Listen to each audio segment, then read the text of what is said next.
Golden prime stories. కృష్ణానది తీరాన ఉన్న రామాపురం అనే ఒక చిన్న పల్లెటూరు.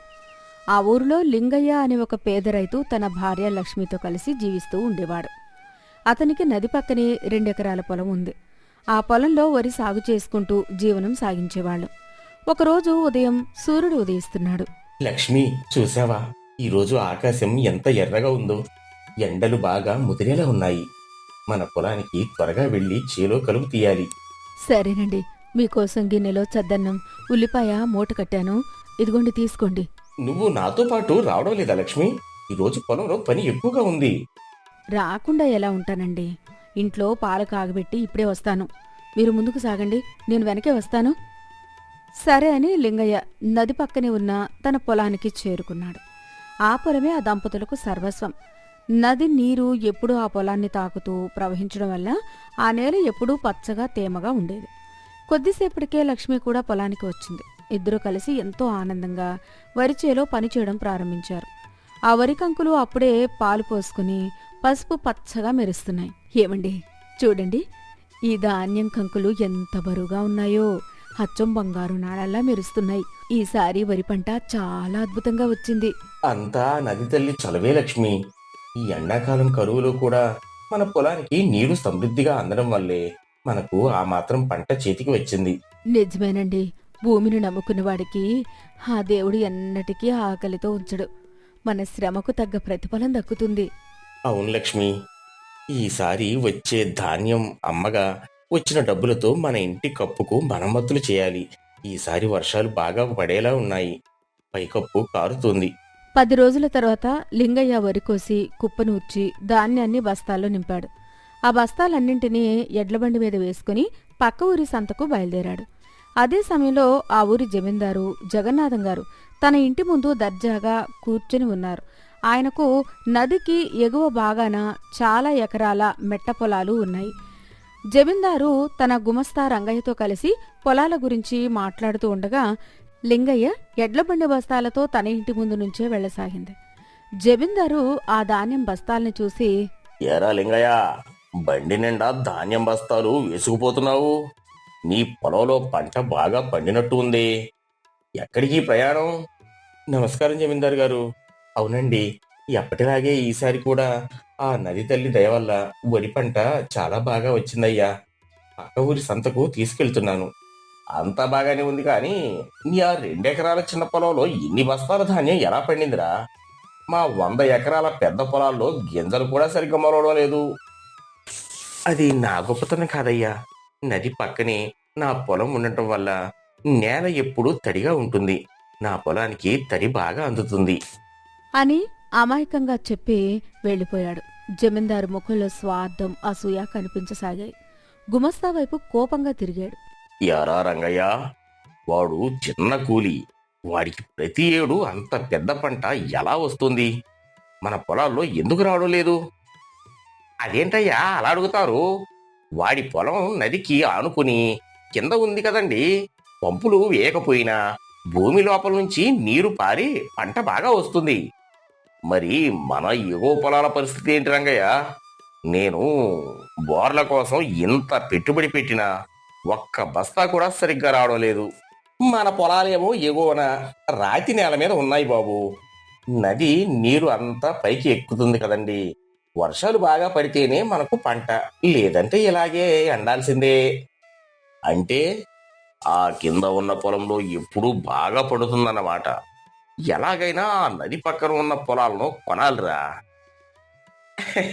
కానీ అయ్యా, నది పక్కన పొలాలు ఉన్నవాళ్ళు అందరూ పెద్ద వ్యాపారులు, మన బంధువులే. ఎవ్వరూ పొలాలు అమ్మరు. ఇక ఆ లింగయ్య కూడా ఆ 2 ఎకరాల పొలం మీదే బతుకుతున్నాడు. వాడు అస్సలు ఒప్పుకోడు బాబు. అయితే సులువుగా లాక్కోగలిగేది వాడి పొలమే కదరా. వాడి పొలం ఎలాగైనా తీసుకోవాలిరా. వాడు ఒప్పుకునేలా చేయడం నీ బాధ్యత రంగయ్య. వాడికి ఏవో ఆశలు చూపించు, చాలా బెదిరించు. రేపు ఉదయమే వాడి ఇంటికి వెళ్దాం. మరుసటి రోజు ఉదయం జమీందారు తన గుమస్తాను తీసుకుని ఒక ఖాళీ దస్తావేజు పత్రంతో నేరుగా లింగయ్య పూరి గుడిసెకు వెళ్లాడు. లింగయ్య, లక్ష్మి ఇద్దరూ జమీందారు రావడం చూసి ఇద్దరూ కంగారు పడ్డారు. యారా లింగయ్య, నీ కోసం ఒక మంచి ప్రతిపాదన తీసుకువచ్చాను. నీకు అదృష్టం పట్టిందిరా. నా మాట వింటే నువ్వు రాత్రికి రాత్రే ధనవంతుడు అయిపోతావు. ఏంటయ్యా ఆ భాగ్యం? కూర్చోండి బాబు గారు. లింగయ్య, జమీందారి గారి దయ నీ మీద ఉందరా. నది ఒడ్డున ఉన్న మీ 2 ఎకరాల పల్లపు పొలం జమీందారు గారికి రాసిస్తే దానికి బదులుగా ఎగువన ఉన్న 6 ఎకరాల పెద్ద మెట్ట పొలాన్ని మీకు ఇస్తామంటున్నారు. నువ్వు 6 ఎకరాల ఆసామి అవుతావు. అదేంటయ్యా గుమస్తా గారు అలా అంటారు? ఆ పైనున్న 6 ఎకరాల పొలంలో నీరు పారదు. వర్షాలు లేకపోతే అక్కడ గడ్డి పూస కూడా పండదని ఊరంతా తెలుసు కదా. అది రాళ్ల భూమి కదా. అవునండి జమీందార్ గారు, మాకున్న ఆ 2 ఎకరాల చిన్న పొలమే మాకు సర్వస్వం. ఆ నది నీటిని నమ్ముకుని మేము బతుకుతున్నాం. దయచేసి మమ్మల్ని ఆ పొలాన్ని అడగకండయ్యా. మా నోటకాడ కూడు లాక్కోకండి. ఏరా లింగయ్య, నీ మంచి కోసమే నేను 2కు బదులుగా ఏకంగా 6 ఎకరాల పొలం ఇస్తుంటే కాదంటావా? నా మాటను జవదాటుతావా? నేనంత పెద్ద మాట అనలేదయ్యా. నేను, నా భార్య ఆ కింద ఉన్న నది పొలం మీదే పూర్తిగా ఆధారపడి బతుకుతున్నామయ్యా. దాన్ని మీకు ఇచ్చేసి ఆ రాళ్ల భూమికి మేం వెడితే ఆకలితో చావాల్సిందే బాబు. ఉమ్, ఎంత పొగర్రా మీకు? జమీందారు గారు స్వయంగా వచ్చి అడిగితే కాదంటారా? ఈ ఊర్లో ఉండాలా వద్దా? మీరు ఒప్పుకోకపోతే రేపటి నుండి మిమ్మల్ని ఈ ఊర్లో ఎవరు కూలీ కూడా పిలవరు. మీ ధాన్యం ఈ ఊరి సంతలో కాదు, ఇంకెక్కడా కూడా ఎవరు కొననివ్వకుండా పాతాళానికి దొక్కుతాం. వద్దు గుమస్తా గారు, అంత మాట అనకండి. జమీందారు గారు, మీ పాదాలు పట్టుకుంటాను. మమ్మల్ని ఊరి నుంచి వెలేసి రోడ్డున పడేయకండి బాబు. అయితే మర్యాదగా ఈ పత్రం మీద వేలిముద్ర వేయి. ఆ కింద పొలం నాది, ఆ పై పొలం నీది. లింగయ్య దిక్కులేక ఏడుస్తూ పత్రంపై ముద్ర వేస్తూ, సరేనయ్యా, మీరు చెప్పినట్టే ఆ పైనున్న ఎండిపోయిన పొలానికే మేము వెళ్తాము. నా రాత ఎలా ఉంటే అలా జరుగుతుంది అని అంటారు. లింగయ్యకు వేరే దారి లేక ఏడుస్తూ తన నది పక్కన ఉన్న పచ్చని పల్లపు పొలాన్ని జమీందారుకు రాసిచ్చేశాడు. జమీందారు ఎంతో సంతోషంగా ఆ కింద ఉన్న పొలంలో బస్తాల కొద్దీ విత్తనాలు నాటించాడు. ఇక నాకు తిరుగులేదు అనుకున్నాడు. లింగయ్య, లక్ష్మి ఇద్దరూ ఎగువన ఉన్న ఎండిపోయిన 6 ఎకరాల పొలానికి వెళ్లి దేవుణ్ణి నమ్ముకుని ఎంతో కష్టపడి బండరాళ్లను పక్కకు తీసి దున్నడం ప్రారంభించారు. కాని ఆ సంవత్సరం ఆకాశానికి చిల్లుపడినట్టు చరిత్రలో ఎన్నడూ లేనంతగా వానలు విపరీతంగా కురిశాయి. రోజురోజుకు వర్షం తీవ్రత ఎక్కువైంది. కృష్ణానది ఉధృతంగా ఎర్రటి వరదలతో ప్రవహిస్తోంది. ఏవండి, 10 రోజులైనా వానలు అస్సలు తగ్గడం లేదు. నదిలో నీరు బాగా పెరుగుతోంది. వరదలొస్తున్నాయట. మన పాత పొలం ఏమై ఉంటుందో. అవును లక్ష్మి, నది ఉధృతి చాలా ఎక్కువగా ఉంది. మన పాత పొలం అంతా నది ఒడ్డునే కిందకి ఉంది కదా. ఈ పాటికి ఖచ్చితంగా వరద నీట మునిగిపోయే ఉంటుంది. జమీందారు నాటిన ఆ పంట అంతా మునిగిపోయి ఉంటుంది. అయ్యో పాపం, మరి మన ఈ పై పొలం పరిస్థితి ఏంటండి? లక్ష్మి, మన కొత్త పొలం చాలా ఎత్తులో ఉంది కదా. ఇక్కడ ఎంత వర్షం పడినా నీరంతా కిందకి ప్రవహిస్తోంది, కానీ ఒక్క చుక్క కూడా ఇక్కడ నిల్వ ఉండదు. ఈ వరదలు మనకు ఒక రకంగా మంచిదే అయింది. అవునండి, ఎప్పుడూ ఎండిపోయే ఈ రాళ్ల నేల ఈరోజు వర్షపు నీటితో ఎంతో మెత్తగా పచ్చగా మారుతోంది.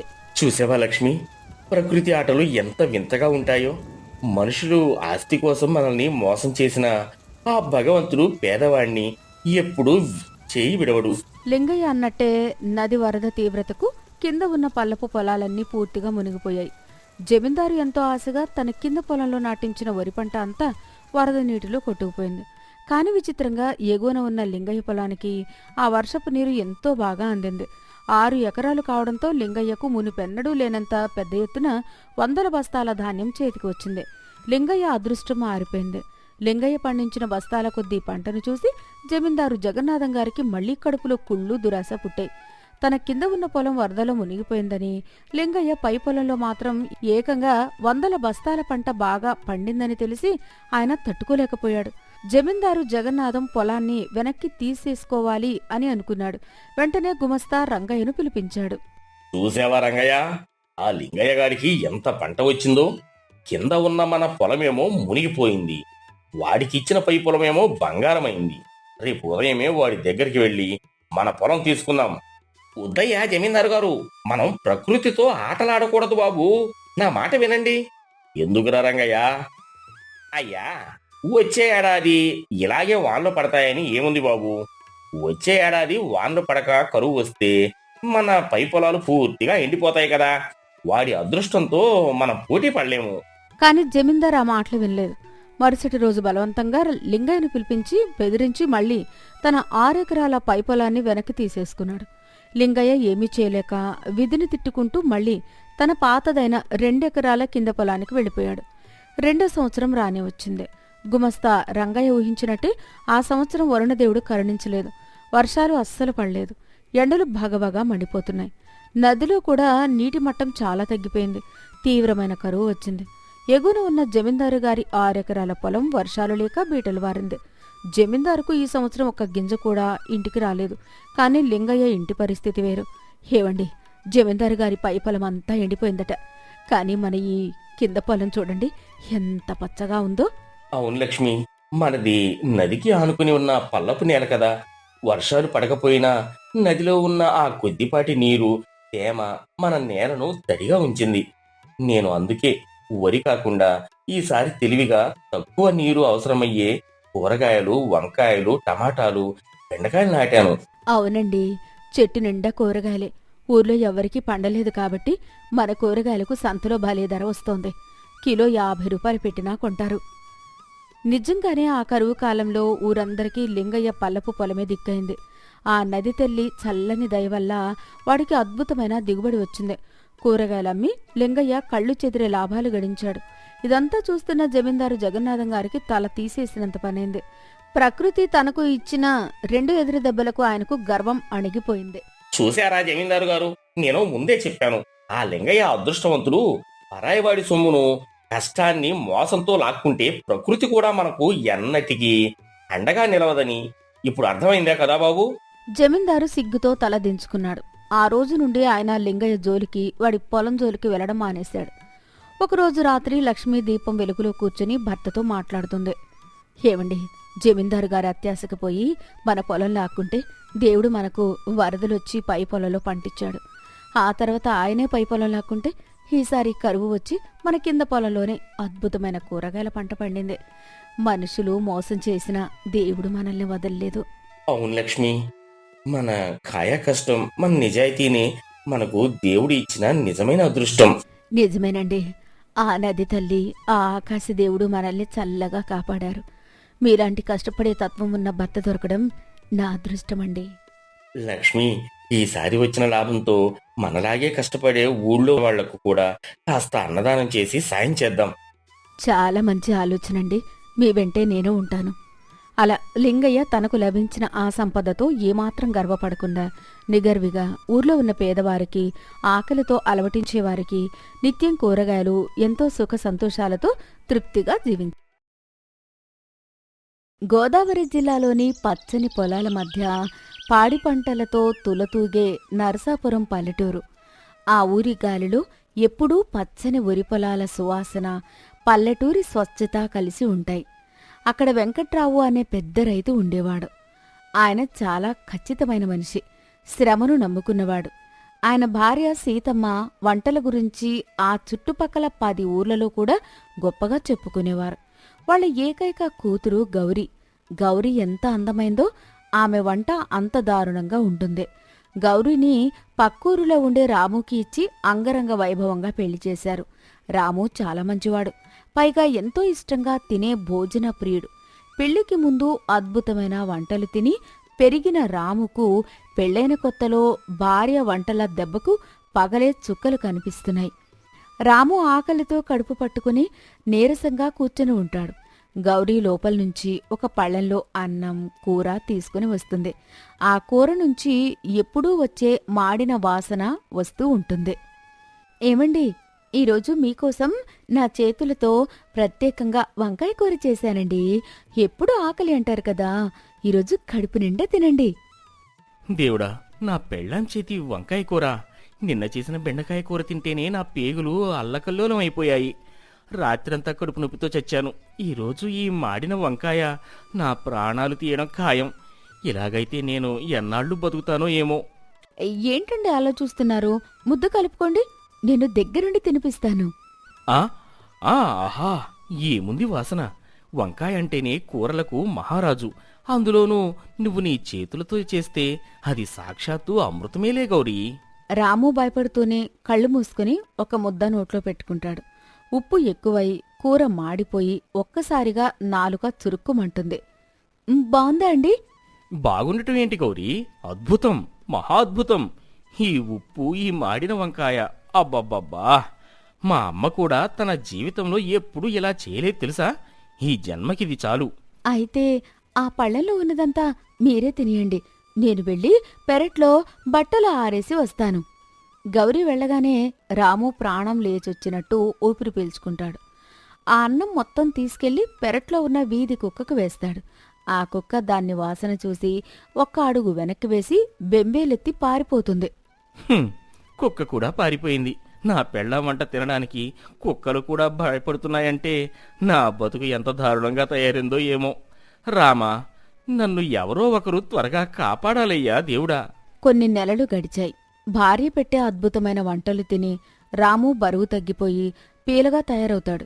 దసరా పండుగ రానే వచ్చింది. పండుగకు అల్లుణ్ణి కూతుర్ని ఆహ్వానించారు.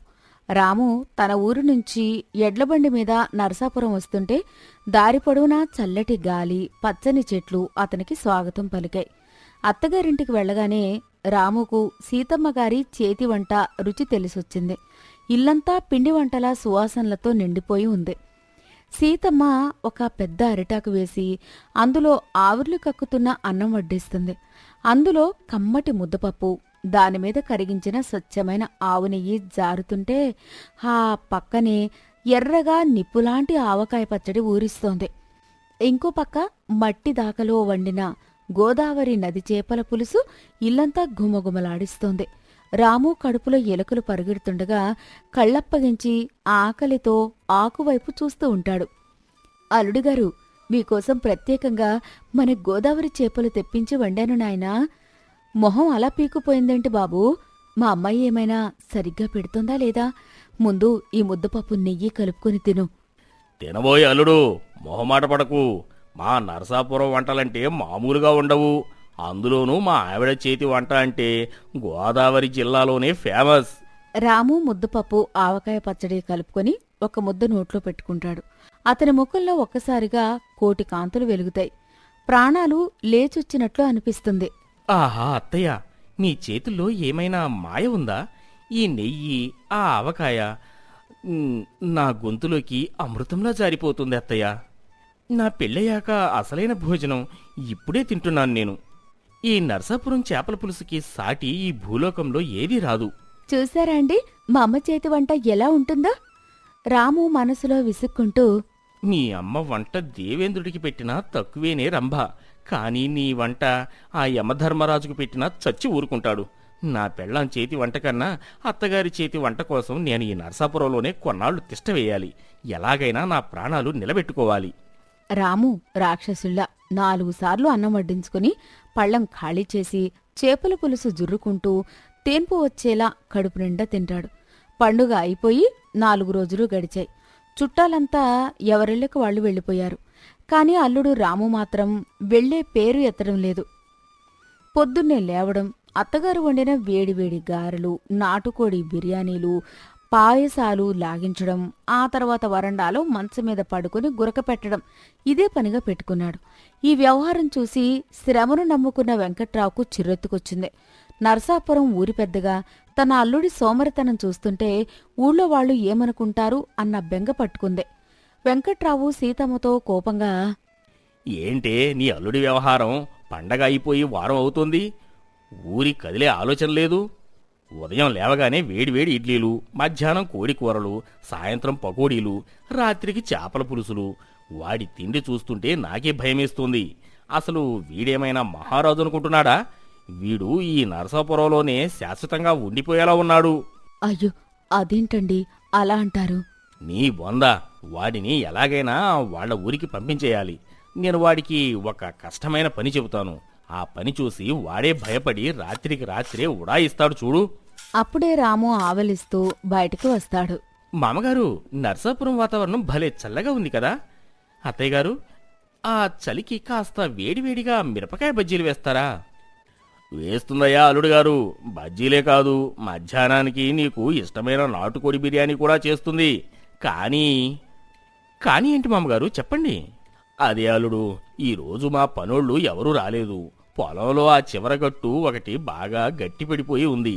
ఆ మట్టి తవ్వడం అంటే సామాన్యమైన విషయం కాదు, చాలా కష్టమైన పని. ఇంట్లో మగాళ్ళం ఇద్దరమే ఉన్నాం కదా, నువ్వు వెళ్ళి ఆ గట్టు తవ్వేసి రాకూడదు?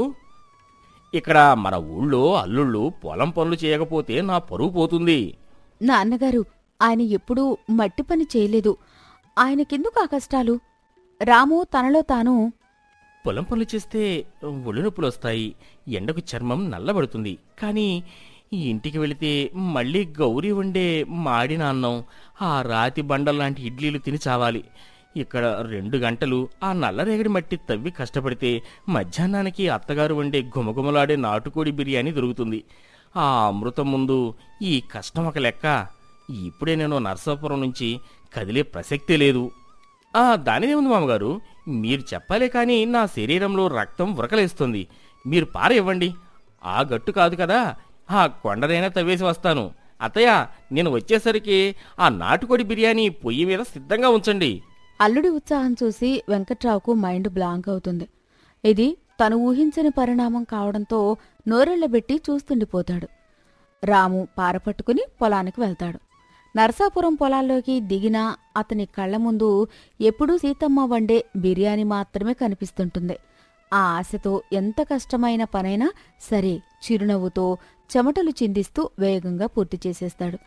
పార ఎత్తుతున్న ప్రతిసారి నాటుకోడి బిర్యానీ అన్న మంత్రాన్ని జపిస్తున్నాడు. బద్ధకంగా ఉండే అల్లుడు ఇంతలా కష్టపడ్డం చూసి పొలాల్లోని వారంతా ఆశ్చర్యపోతారు. రాము ఒంటినిండా మట్టితో చెమటతో ఇంటికి తిరిగి వస్తాడు. నేరుగా వెళ్లి కాలువలో స్నానం చేసి వచ్చి విస్తరాకు ముందు కూర్చుంటాడు. వెంకట్రావు ఆశ్చర్యంగా అతని వైపు చూస్తుంటాడు. ఏమయ్యా అల్లుడు, ఆ గట్టు తవ్వడం పూర్తయిందా? నల్లరేగడి మట్టి కదా, చాలా కష్టపడినట్టున్నావు. రేపు పొద్దున్నే మీ ఊరికి వెళ్ళిపోయి విశ్రాంతి తీసుకో. అబ్బే లేదండి మామగారు, ఆ గట్టు చాలా చిన్నది, అరగంటలో కొట్టేశాను. రేపు మన అరటి తోటలో కలుపు తీయాలన్నారుగా, ఆ పని నేను చూసుకుంటానులేండి. అబ్బా అత్తయ్య, ఈ లెగ్ పీస్ భలే ఉడికింది అత్తయ్య. మసాలా కరెక్ట్గా తగిలింది. వీడు మనిషా రాక్షసురా? వీడికి నేను పని శిక్షగా చెబుతుంటే వీడు దాన్ని వరంగా ఫీల్ అవుతున్నాడు. ఆ వంట, ఆ రుచి వీడికి ఒక పిచ్చిలా పట్టుకుంది. ఎంత కష్టమైన పడతానో అంటున్నాడు, కానీ ఊరు వెళ్ళేలా లేడు. ఎలా వదిలించుకోవాలో వీడిని అని ఆలోచిస్తాడు. అలా ఉండగా ఒకరోజు రాత్రి నరసాపురంలో అకస్మాత్తుగా వాతావరణం మారిపోతుంది. ఆకాశం నల్లబడి భయంకరమైన ఉరుములు మెరుపులతో భారీ గాలి వాన మొదలైంది. నరసాపురం చరిత్రలోనే కనీవిని ఎరుగని రీతిలో గోదావరి ఉప్పొంగుతుందేమో అన్నంత భయంకరంగా గాలివాన విరుచుకుపడింది. ఆ చిమ్మ చీకట్లో ఊరంతా భయంతో వణుకుతోంది. వెంకట్రావుకు ఒక పెద్ద భయం పట్టుకుంది. తన ఏడాది కష్టమైన ధాన్యమంతా ఇంటి వెనుక ఉన్న పాత ధాన్యాగారంలో నిల్వ చేశాడు. ఆ భయంకరమైన గాలికి దాని పైకప్పు రేకులు ఎగిరిపోయే పరిస్థితి వచ్చింది. ఆ రేకులు గనక ఎగిరిపోతే లక్షల రూపాయల ధాన్యం నీటి పాలవుతుంది. బయట భయంకరమైన గాలి, పెంకులు, ఎగిరిపోతున్న శబ్దం. ముసలివాడైన వెంకట్రావు వణికిపోతూ ఆ ధాన్యాగారం దగ్గరికి పరిగెత్తాడు. గాలికి పైకప్పు రేకులు కదులుతున్నాయి. సీతా, ఓయ్ సీతా, తాడు తీసుకురావే, నా ధాన్యమంతా తడిచిపోతుంది. ఎవరైనా సాయనండిరా, నా వల్ల కావడం లేదు. సీతమ్మ, గౌరి లోపల భయంతో వణికిపోతుంటారు. అప్పుడే నిద్రలేచిన రాము పరిస్థితి అర్థం చేసుకుని ఒక్క ఉదుటన బయటకు వర్షంలోకి దూకుతాడు. ఏమండి, బయట గాలివాన భయంకరంగా ఉంది. బయట పెద్ద పెద్ద చెట్లు కూడా పడిపోతున్నాయి. మీరు వెళ్ళకండి. ఆగు గౌరీ, మామగారు ఒక్కరే కష్టపడుతున్నారు. ఆయన ప్రాణాలకు ప్రమాదం. రాము పరిగెత్తుకుంటూ వెళ్లి ప్రాణాలకు తెగించి ఆ ధాన్యాగారం పైకెక్కుతాడు. వర్షం కళ్ళు మూసేస్తున్నా లెక్క చేయకుండా గాలికి ఎగిరిపోతున్న రేకులను తన బలంతో గట్టిగా పట్టుకుని కింద ఉన్న వెంకట్రావుని అరుస్తాడు. మామగారు, ఆ తాళ్లు పైకందించండి, మీరేమీ భయపడకండి. ఆ ధాన్యానికి ఒక్క నీటి చుక్క కూడా తగలనివ్వను నేను. రాము వర్షంలో తడుస్తూ ఆ రేకులను తాళ్లతో కట్టి గట్టిగా కట్టేస్తాడు. ప్రాణాలకు తెగించి తన కష్టాన్ని కాపాడిన అల్లుణ్ణి చూసి వానలోనే వెంకట్రావు కళ్ళల్లో నీళ్లు తిరుగుతాయి. మరుసటి రోజు ఉదయం వాన పూర్తిగా తగ్గిపోయింది. ధాన్యమంతా సురక్షితంగా ఉంది. రాము జలుబుతో తుమ్ముతూ ఒళ్ళు నొప్పులతో వరండాలో కూర్చుని ఉంటాడు. వెంకట్రావు కళ్లలో నీళ్లతో అల్లుడి దగ్గరికి వస్తాడు.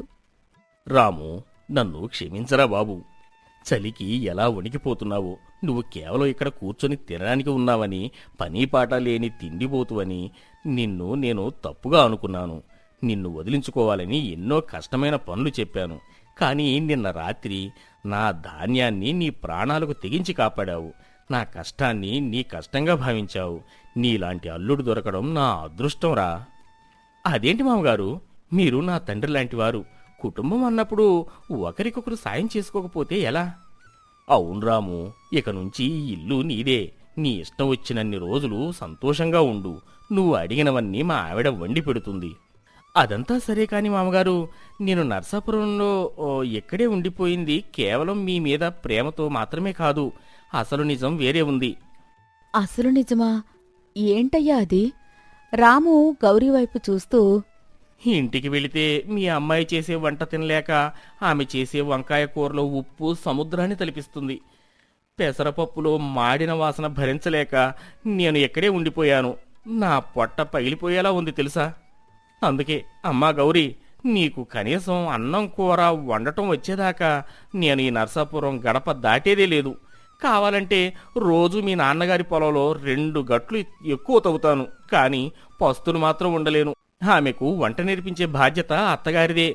రాము చెప్పిన అసలు నిజం విని అందరూ ఒక్క నిమిషం ఆశ్చర్యపోయి తర్వాత గట్టిగా కడుపుబ్బా నవ్వుతారు. ఊరి నీ తెలివి తగలయ్యా. పెళ్ళా వంటకు భయపడి నరసాపురం గట్లు తవ్వేశావా? సరేలే, మా ఆవిడ వంట నేర్పిస్తుందిలే. ఏమండి, ఊరుకోండి, అందరి ముందు నా పరువు తీసేస్తున్నారు. అలా అందరూ కలిసి సరదాగా నవ్వుకుంటారు.